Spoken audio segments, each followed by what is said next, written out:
What's good, superstars? Back with another video, and this one has been a hyped up reaction video that I've been looking forward to watching because I need to learn more. And as you can tell by the title, this video is about the Blackpink Netflix drop called Light Up the Sky. And guys, this is an incredible documentary, whatever video. If you guys don't know much about Blackpink, it's really educational. And if you do know about Blackpink, maybe it has a little bit of clips that you haven't seen before. I know there's a lot of you guys who know everything about Blackpink, but I find that this showed a lot of behind the scenes, which is really epic. And this video here, I'm just gonna go through basically the entire documentary and talk about it. And as you guys know, or you may not know, I've only reacted to one Blackpink video on this channel before, and that blew the doors off because I didn't expect what I saw. So if you haven't seen that video, it's going to be right here. You guys can go check out my reaction to my first ever Blackpink music video. However, let's get into this one because we got a lot to talk about. Warning, spoilers, warning, spoilers. If you haven't seen the Netflix documentary, you want to leave right now, go watch it, pause the video, come back, and then we'll talk about it because I'm just basically going to go through the entire documentary and comment on what I took some notes on it, what I was thinking, and I want to talk to you guys about it and basically give my thoughts because really good documentary and showing a lot of light on me. Now I kind of feel like I get to know the members of the band a lot better, got to see their personalities, and I can't wait to talk about it because I was watching and I was like, can't wait to talk about this, can't wait to talk about this. So guys, bear with me because I'm going to go through the beginning to the end of this documentary, and I don't know how long the video is going to turn out. I've never done something like this before, but we'll see. So I got my notes on the screen right here, so if you see me looking like this, it's just me catching up on what I wrote, and hopefully you guys have some input on my comments as well, and let's get right into it. Basically, whole show starts out as them, basically they're in their audition with YG, I guess it is, or whatever, like not their audition, their debut, and he shows them then, and then it just flashes forward to now, and you'll see like them accepting awards, making performances. So it just shows you like how timid they were, and then it shows you them growing and just basically being powerhouses is what they are right now today. So present time. So this is basically the synopsis of what the documentary is about. It goes through their whole process, their whole journey, and it was cool. It was cool to watch because even like for other stars, I've never seen something like this. You get to learn a lot about the music industry, as you'll see. So first thing that I noticed is that these guys are sitting around talking in English. Now, is that because it's for Netflix and they know it's for Netflix, or is it because that's how they converse on the daily? So I at the beginning, I guess I made this note. I noticed that was happening, and then as it goes on, you see that they do talk in Korean, and it's a mix.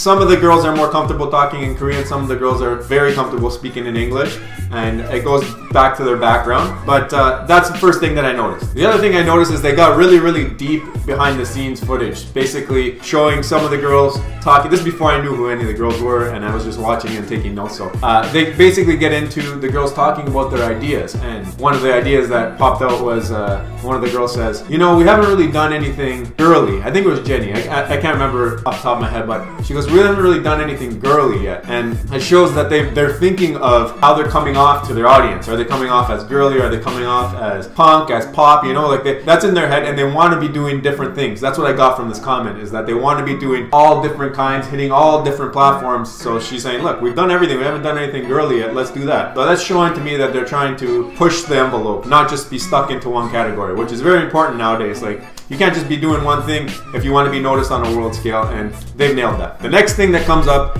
is Teddy Park, who's the producer and the songwriter initially. Anyways, like he still works with them, but I think the girls are starting to get a little bit more involved in songwriting and whatnot. But he talks about being particular with what they put out. So they have a bunch of content that he has stored on his hard drives, on his computer, but he's not putting it out because he's very particular, and he's had them become very particular. They're perfectionists. Like, they got to put out something that you know is going to work, and it's better to have a bunch of content and then filter through it and put out the best. And that's what they've been doing. It's been working for them like crazy. One scene, they come into the studio, and he sits them down and he plays for them the Lady Gaga track where they're collabing with Lady Gaga, and that's just like epic. You see their faces, their reactions, they're all so happy, like they've made it. This is showing them that they've made it, that Lady Gaga, one of the biggest stars in the world, is collabing with them on this song, and they're overwhelmed, you can tell, and they're just soaking in the moment, and it was cool. That's one cool thing to see. Like, you never really see when an artist watches their work back for the first time fully completed, so it was cool that they put that in there. Teddy shows them the completed version. So again, some of these things are even spoilers for me. Like, I'm seeing a little bit of that song, a little bit of other songs. They didn't really do one full performance on the documentary, which was good for me, because now if I want to go and watch one as a reaction or something like that, I can still do that. But I did get to hear little bits and pieces from this documentary, which I kind of didn't mind because I got to get a really good feel of the band. So the next thing Eddie does is he goes into a really brief description of each of the crew members, or whatever, not the crew members, the band members, and he starts with Rosie. And he said, or Rosie, I think Rosie's nickname, but her name's Rose. She's the one with like the pinkish hair, sometimes lighter hair. And he says, she's Korean, Australian, and that's it. Then he goes, next one, Jisoo. She's the eldest. She's a smart, really, really smart, and he's only seen her ever cry once. Then it goes to Lisa. She's from Thailand, so the only one not with a Korean background. She's from Thailand, and she's like very positive. It's gonna be okay. It's all good personality. That's what he's. So this is from Teddy, their producer. Remember that, okay? Then he gets to Jenny, who I learned I think is the leader of the group, and she's born in Korea. She moved to New Zealand, and she's a perfectionist. So basically, she's very hard on herself, and she wants, basically what the whole group wants is to release specific, perfect content, and like I said, that's been working for them. And basically he ends off this little section of the documentary by saying, what is K-pop and why aren't they doing this for other countries? Like, why is K-pop called K-pop? Why don't they call like Canada music Canada pop, or like, I think they kind of answered this as the documentary goes on as well. They get into a little bit of the K-pop industry general. I guess it's for people like myself who aren't too familiar, and he gets into it. He says how it started with Gangnam Style and Psy, and they get into how it's something that is very, very well perfected. There's a lot of training that goes into it. There's a lot of determination, and it's basically something that's been worked on and crafted so well that they make it perfect. And I think that's why K-pop stands out besides other countries and cultures and people who make music, is because K-pop is the culmination of such hard work and determination. And this entire documentary basically shows that for Blackpink. It shows the behind the scenes, how much actually went into putting this group together. Like, this group coming out now, last year, whatever, but there was a lot of work that led up to this point. And basically that's the definition of K-pop, I guess, is you're building this and molding this thing, and it might not be ready 5-6 years, but when it's ready, it's perfect, and that's K-pop. So again, they throw Lisa on the screen, and they say, listen, this girl, she can make anything work for fashion. So basically, fashion and Lisa, doesn't matter what she wears, that girl, she can rock it. And she shows them. It then shows like all the girls watching one of their old performances, and because they were talking about K-pop and how it's like a perfection thing, they show the girls watching the performance and just criticizing themselves,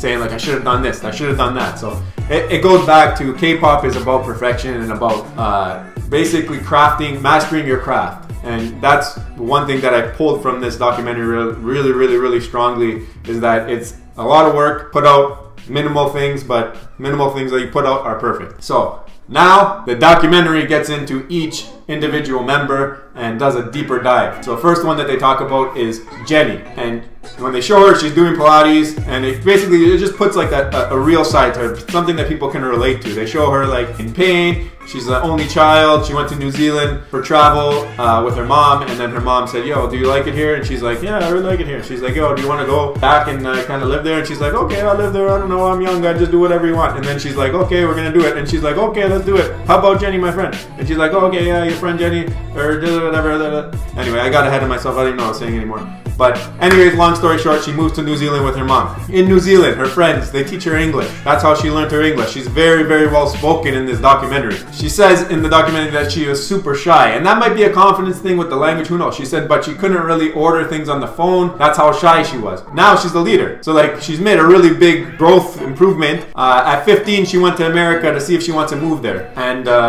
she decided at the end of it, nah, you know what? I'm gonna stay here in New Zealand and I'm gonna become a singer. And she went to do auditions and she got in. She got into the YG. So That worked out. Jenny's in. So that's the first one. Now we get on to Lisa. Lisa's the rapper, and she's the lead dancer. She can rock anything, like we said. She loves vintage stuff. They show her in a vintage shop asking about pricing, about all these older things. Her mom does her finances, she says, and she tells her, listen, you gotta stop shopping. You're spending too much money. And Lisa's like, Mama, I need this. It's like one of one, you know, I need it. And then her mom's like, listen, you can buy that after. First, save your money. And Lisa's like, I'm just not gonna tell her. But it shows the real side, you know? It shows that conversation that you probably have with your parents. So you gotta love that about Lisa. This is the girl from Thailand. Her aunt was in music, and she first began loving singing and dancing because of her aunt. Eventually, she ended up signing up for contests for dancing, and then she eventually auditioned for YG. She didn't speak any Korean, and she got into YG, and when she got into YG, Jenny, the one we just talked about, the shy girl, she started helping her out with her English because Jenny learned from her friends when she moved to New Zealand. So, as you can tell, lots of cultural differences, but meshing together so far. So, Jenny, Lisa, really tight. So, next is Jisoo. Jisoo says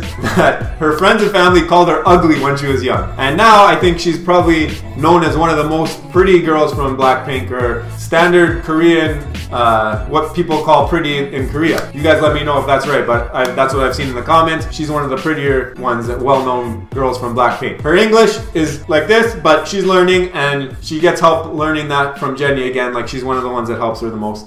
She joined the drama club in grade 11, so that's where it comes from. She noticed that she enjoyed that, and she didn't know much about YG, but she went to audition, got in, and there you go. Now we're at 3 members in the YG. Lastly, Rose.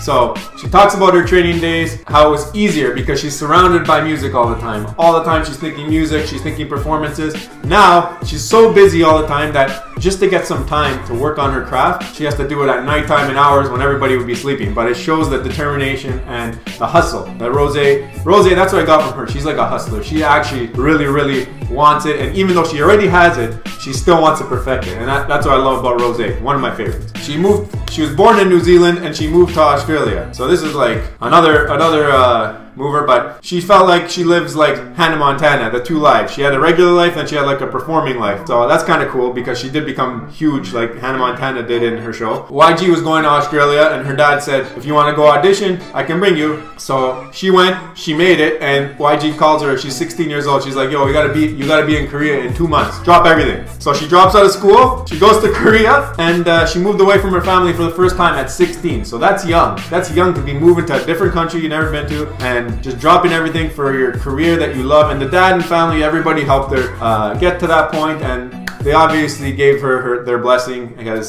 she ended up there. And then basically they met on the first day. For a couple of them, they met, and they were in the dorm room. They were singing late into the night. So Lisa and Rose were very close because they're both not from Korea. They didn't have that Korean background. Like, again, Lisa was from Thailand and Rose from Australia. Jenny says, what makes K-pop? K-pop is the amount of training. So back to what I said before, Jenny comes in and basically guarantees or confirms it. It's 14-hour days for 13 days straight, then you take 1 day off. This is like their training regimen. Ridiculous training regimen, but like, you gotta respect it. They put in the work, repeat, and like I said, that's why K-pop is special. Rose was never a dancer, and she was very shy about her dancing, but the girls helped her learn how to dance. So just like Jenny helped Lisa learn how to speak English, the girls helping Rose learn how to dance, and this is basically what it's a team. They all help each other. Now they go into basically the training, what was required of them, and the rules and all that stuff. So there's lots of rules. No drinking, no smoking, no tattoos, very strict, and they would tell you what you're bad at and what you need to improve at. So basically it's like you can do the best job ever, and they're gonna tell you, listen, you need to improve this. So you're always gonna have something to work on. So even you might think you're the best, they bring you back to life, which is kind of maybe a good thing. They bring down your ego, and that's maybe why they mesh so well. They don't really have that ego about them, that they all want what's best for the group. The other thing that was kind of scary is you don't know if this is gonna work out. You know that this is a long road, a long road, and at the end, it might not work out. People might not like you. So you're working at this, and you've dropped out of school, and you have no really fallback plan. But these guys were determined, and they got through it. And basically, by chance, one day they're put together in a group, and it was natural. They had to do a performance. They did it together. Everything blended so well. That to the point that they got to meet Teddy. And meeting Teddy, who's the producer of Songwriter, I talked about him before, that was a big deal for these girls. They even mentioned, it's like when you heard the word Teddy, you're like, oh, that's the boss. That's the guy I want to meet. So they got to meet Teddy. They knew that they made it at that point. That's the point that they knew that they were kind of like given the green light, going to meet Teddy, because he doesn't just meet anybody. And they're mentioning how one of the most important things that they did was not be selfish. Like, they're not fighting over who's standing in the middle during the dance doing these moves like this. Like, they wanted to just do the best for the group, make sure that they move forward, always looking forward, never looking backward, and never looking at each other negatively, just pushing each other, helping each other. That's what they did. So basically, that was it. They met Teddy, and that was a huge milestone. Once they did that, it was basically curtains from there. They knew that they were in, and they had to keep working. They worked on their debut, and their debut song, most people were probably against the type of music that they were going to release, but they say, you know what, screw it, it's different. We're going to release it. They released their debut song, Whistle. You didn't think I know that. I know Whistle now. I only know a little bit of it, but I gotta watch the music video. But anyway, they released Whistle in 2016. Shortest time ever to reach #1 song as a debut. Shortest time ever. That's ridiculous. So these guys are setting records. Brand new group, setting records. After this, though, they're like, okay, Whistle did amazing. It's like when I release a video, I'm like, oh, that did amazing. What do I do next? That's what they're thinking. They're like, what do I do next? What's the next thing that's gonna help Blackpink? And that was always the question on their mind. What do we do next? What do we do next? What do we do next? Huge amounts of pressure mounting. Like, these guys are getting millions of views on these videos, and they gotta make sure that the bangers keep on coming on. And that's, again, why Teddy says, listen, we're gonna record bajillion things, bring out the best, because that's the only thing that we want to come from this. We want people to look at us and think quality, and that's what made them so big so far. So Lisa goes back to Thailand for a bit, and this is when she realizes, and it hits her, that she's actually famous. She walks in, and there's like all these people cheering her, and she sees the teen girls who look up to her, and she's like, wow, I'm a role model now. I gotta pay attention to what I say, what I do, because these girls are looking up to me. So she can't let them down. Now we see Jenny and Jisoo in the kitchen, and Jenny's helping Jisoo to cook, and they're cooking something, and she says, this is how I talk to Jisoo. I help her speak English because she's learning still. This is one of the ways. So you get to see a little bit of Jisoo's personality in there. She's hilarious. She uses the English perfectly to nail a joke there, and it was amazing. But basically they say Jisoo is their uni, which is like an older sister. That's the way you call it in Korean, I guess, and that's pretty cool. So they're just giving the respect out to Jisoo, saying, listen, you're my uni. I'm gonna help you. You're gonna help us. We're all family. That's it. Now we get into the big deal. Their first tour, 2019 World Tour. First they tour Asia, and then they go to Coachella, which was like a huge moment for them. They're in North America now. They know, okay, I'm going to Asia. They're expecting to hear me singing Korean. They're expecting to see Korean faces or Thailand faces. Like, they're expecting to see what they get. Coachella, they had no idea what the crowd's gonna receive them as. Like, they're like, we're like the first Korean band playing in Coachella. Like, how are they? Is there gonna be anybody there? Are we gonna go? There's gonna be 5 people. Little did they know that Coachella would basically be their trampoline. Their trampoline. They would just bounce off Coachella, and the fact that they succeeded at Coachella and there was such a good reception, that helped cement them in North America. And by doing that, you're covering not just the east half of the world, you're covering the west half of the world, and it's well accepted everywhere. Now you're getting collaborations with Lady Gaga, with Selena Gomez. You're getting all these mainstream artists here boosting your stuff too, right? So now think about the exposure. It's just ridiculous. Blackpink is like actually bigger than you can imagine. So that's Coachella. Now it shows the behind the scenes of the tour, and it just shows them like dead. They're all beat. It's like they're performing every day, and it just shows like constant, and you can tell that it's taking a toll on them. So like all these artists who do these tours, you see them, you're so hyped to see them, but like when they go behind that curtain at the end of the night, they probably just fall over and go to sleep because their bodies have been through so much. They're just constantly performing at 110%, exerting all that energy, even though it might be for 2-3 hours. It's a lot of energy, it's a lot of preparation, and these guys, you could tell that their bodies were done.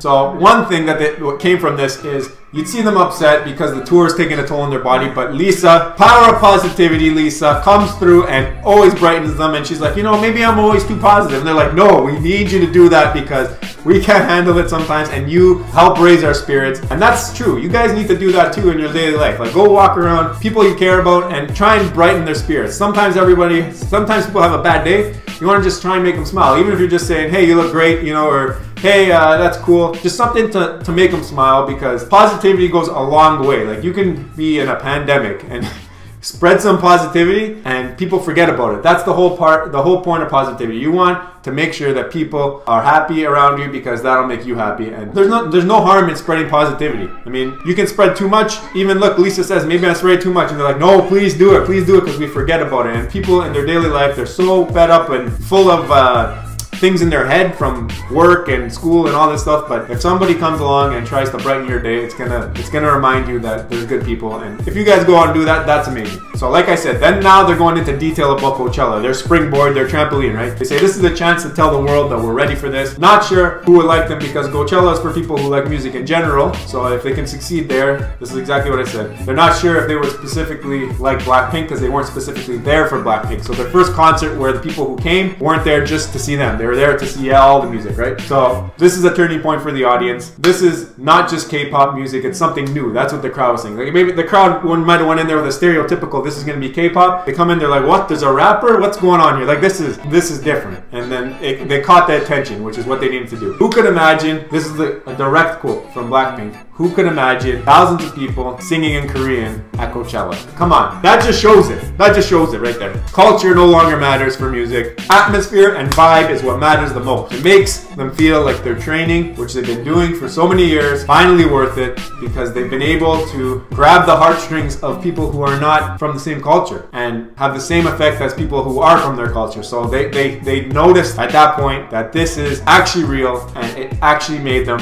like, basically they're like crying. They're so happy that they were able to reach not just Koreans, not just people from Asia, not just people from the East. They were able to reach people from the West and have them singing in Korean. And nobody ever did that, and this is ridiculous. Like that's amazing. Basically, they show the footage after this of them finishing their world tour, going all these different places. It says the name of all the countries that they go to. And at the end they show Rose grabbing the mic and she's talking to the fans and she says, listen guys, this has been an amazing time. And then she turns to her friends in her group and she just starts bawling, crying because like it took that much of a toll on her and she's just so happy of how well it went. And she says the hard work finally paid off. She talks about getting the other girls then grab the mic and they're crying. They're all crying. It's a cry fest. Basically, the last episode or the last tour was called Cry Fest. No, but so many emotions. And now I think it just hits them like we can relax for maybe a little bit. We've had like 10 years of work. Now we can relax for a little bit. And we know that all that hard work was not for nothing. And